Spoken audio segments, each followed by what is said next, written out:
शिवाजी महाराज की जय भवानी। आज आपले पुणेकर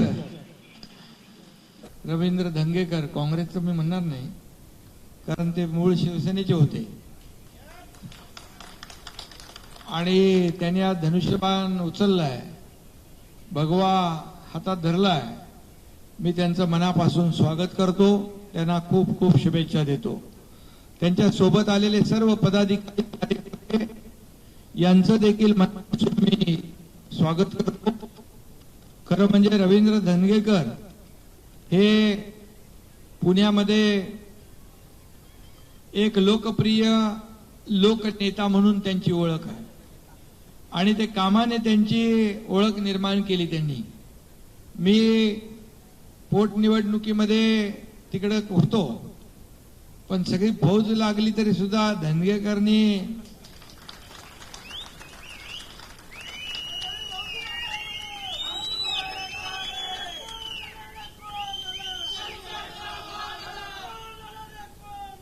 आणि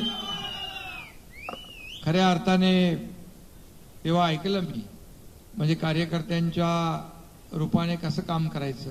मी देखील एक कार्यकर्ता ते मुख्यमंत्री झालो आणि रवींद्र धंगेकर हे देखील त्या भागामध्ये नगरसेवक मला वाटतं 25 वर्ष होते, त्यातले शिवसेनेचे 10 वर्ष नगरसेवक होते।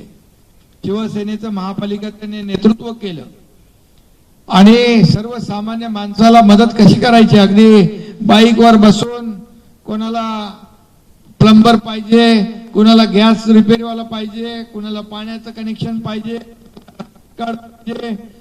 मध्ये आवाज काय होतो रे, आणि असा कार्यकर्ता तिथं काम करताना सगळी तुमची माहिती आम्हाला मिळाली। त्यावेळेस तो आपल्याला माहित आहे की ती पोटनिवडणूक गाजली, पण एवढं सगळं करून पण रवींद्र धंगेकरने बाजी मारली आणि त्या ठिकाणी खऱ्या अर्थाने लोकसेवक काय असतो हे दाखवलं। आणि आता तुम्ही शिवसेनेमध्ये आलेला, आता लोकांना कळेल हु इज धंगेकर।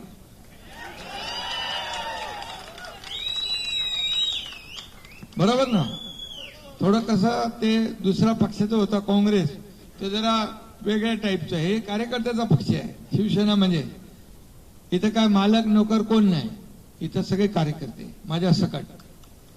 त्यामुळे इथं काम करणाऱ्याला पुढे जायची संधी आहे, जो काम करेगा वो आगे बढ़ेगा। आणि म्हणून लोकांना कळेल आता कोण धंगेकर, कोण धंगेकर। तुमच्या कामाने तुम्ही तर तिथे हिट आहातच, पण शिवसेना बाळासाहेबांच्या विचारांचा पक्ष, धर्मवीर आनंदीगे साहेबांच्या विचारांचा पक्ष शिवसेना पुढे नेतोय आपण। आणि म्हणून तुम्हालाही माहित आहे मी एक सर्वसामान्य कार्यकर्ता, मला लोकांनी हलक्यात घेतलं आणि 2022चा इतिहास घडला, एक उठाव झाला, एक क्रांती झाली। फक्त राज्याने नाही, देशाने नाही तर जगातल्या 33 देशांनी त्याची दखल घेतली। हु इज एकनाथ शिंदे। आणि म्हणून मला त्याचा अभिमान पण आहे। एक कार्यकर्ता काय करू शकतो हे या महाराष्ट्राने पाहिलं आणि सर्वसामान्यांच्या मनातलं सरकार आम्ही आणलं। आणि म्हणून तर तुम्ही आज शिवसेनेत आलात। 2.5 वर्ष जे काम आम्ही केलं, त्या 2.5 वर्षाची या महाराष्ट्रातल्या लाडक्या बहिणीने आणि सगळ्यांनी जनतेने पोचपावती दिली। आणि आतापर्यंतच्या इतिहासामध्ये कधी 232-35 कधी मिळाले नव्हते, काय मिळाले होते ना आमदार विरोधी पक्षाकडे। आता तुम्ही विरोधी पक्ष नाही, विरोधी पक्षाकडे विरोधी पक्ष नेता बनवण्या एवढी देखील संख्या लाडक्या बहिणींनी आणि बाकी सगळ्या मतदारांनी ठेवली नाही। आणि त्यामुळे आम्ही घेतलेला जो निर्णय हा कसा योग्य हे जनतेच्या दरबारामध्ये जनतेने दाखवून दिलं, त्याच्यावर शिक्कामोर्तब केलं। आम्ही 80 जागा रवींद्रजी लढवल्या आणि 60 जिंकलो। आणि जे खरं शिवसेना, आम्ही एकही आमदार आम्ही निवडून येऊ देणार नाही असं म्हणणारे आणि या एकनाथ शिंदेने भर सभागृहात पहिल्याच दिवशी भाषण केलं होतं. म्हणालो माझ्या बरोबर जेवढे आलेत त्या सगळ्यांना निवडून आणलं नाही तर मी गावाला शेती करायला निघून जाईन. आणि 80 पैकी 60 लोक निवडून आणले आपण.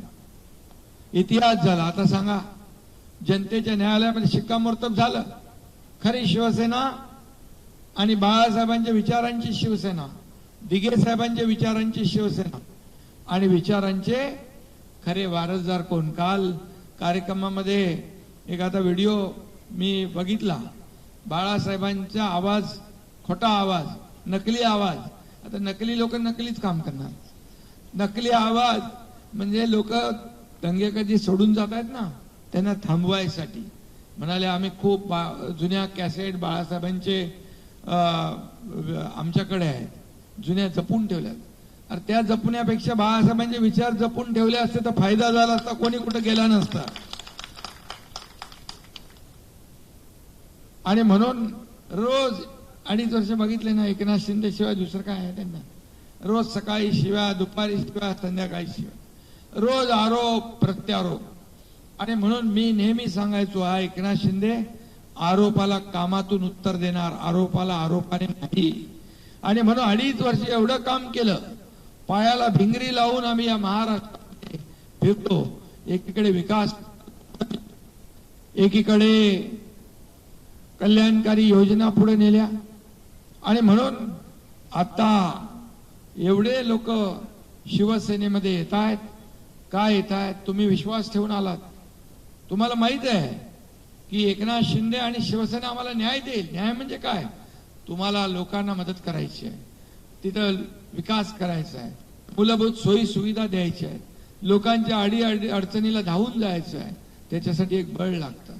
आणि म्हणून रवींद्र धंगेकर यांचा मला अभिमान आहे की गेले अनेक वर्ष अगदी पायाला भिंगरी लावून काम करणारा कार्यकर्ता कसा असावा, एक आदर्श कार्यकर्ता कसा असावा, तर रवींद्र धंगेकर यांचं नाव आपण घेऊ शकतो. आणि म्हणून अशा प्रकारचं काम अनेक कार्यकर्ते करतात, म्हणूनच समाजाला त्याचा फायदा होतो. आणि म्हणून मी आपल्याला मनापासून शुभेच्छा देतो की आपण स्वगृही आलेला. आणि तुम्ही, मी बातम्यांमध्ये काँग्रेस सोडणं थोडं तुम्हाला असं म्हणजे काय, तुमचा काय वादविवाद नव्हता, पण तुम्हाला काम करायचं आहे आणि बळ देणारा माणूस पाहिजे. आता बळ देणारा कार्यकर्त्याच्या मागे उभं राहणारा एकनाथ शिंदे. तुम लढो हम कपडा संभालते वाला एकनाथ शिंदे नाही. कार्यकर्त्याच्या खांद्याला खांदा लावून लढणारा आणि त्याला मदत करणारा हा एकनाथ शिंदे आहे. आणि म्हणून तुम्ही सोडताना मनाला थोडं दुःख होत आहे, पण तुम्हाला थोड्या दिवसांनी कळेल की शिवसेनेमध्ये आपण उशिरा गेलो याचं दुःख होईल. कारण शिवसेना हा पक्ष असा आहे की इथं सगळे आपले सवंगडी आहेत, आपले सहकारी. राजन साळवी त्यांनी देखील उशीर केला, ठीक आहे, देर आहे दुरुस्त आहे. आणि योगायोग असतो, योग लागतो, ठीक आहे, चांगली आहे गोष्ट.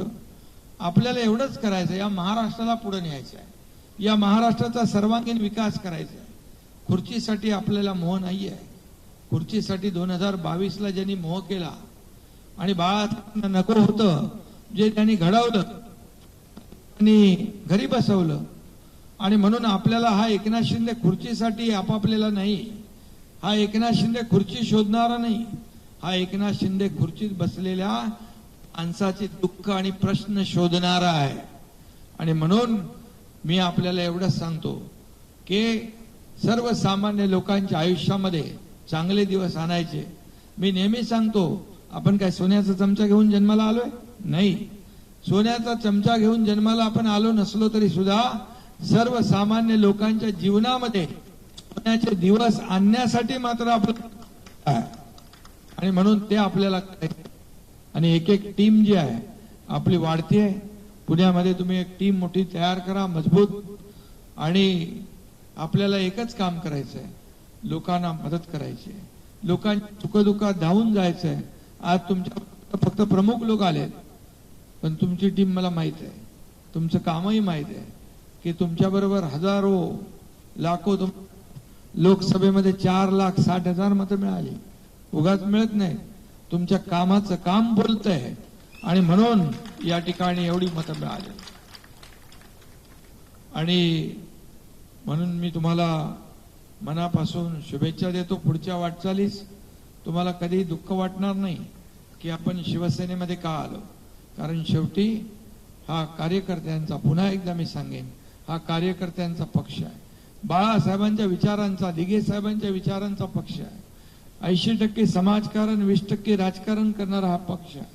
आणि म्हणून इथं कोणी मालक नाही, कोणी नोकर नाही. म्हणून आपल्याला मनापासून मी शुभेच्छा देतो. तुमचा वाढदिवस पण आहे आता परवा. तुमचा आता ऍडव्हान्स मध्ये तुम्हाला वाढदिवसाच्या पण शुभेच्छा देतो. आणि तुमच्या बरोबर आलेल्या सर्वांचं मी अभिनंदन करतो, मनापासून शुभेच्छा देतो. आणि माझे सहकारी उदय सामंत यांचे अभिनंदन करू ना. म्हणजे त्यांनी तुमचं बरोबर योग घडून आणला. तर कार्यकर्ताच हे काम करू शकतो. आणि म्हणून असे कार्यकर्ते जे आहेत आपल्या पक्षात आहेत. आणि म्हणून या आपल्या पक्षावर, शिवसेनेवर लोक प्रचंड विश्वास ठेवतात. राज्यात काय, राज्याच्या बाहेर देखील लोकांना एक अप्रूप आहे शिवसेनेचं, एक आपुलकी आहे, एक शिवसेनेची एक लोकांमध्ये भावना आहे, आकर्षण आहे. आणि म्हणून मी आपल्याला सगळ्यांना खूप खूप शुभेच्छा. धन्यवाद. जय हिंद, जय महाराष्ट्र. एबीपी माझा, उघडा डोळे बघा नीट.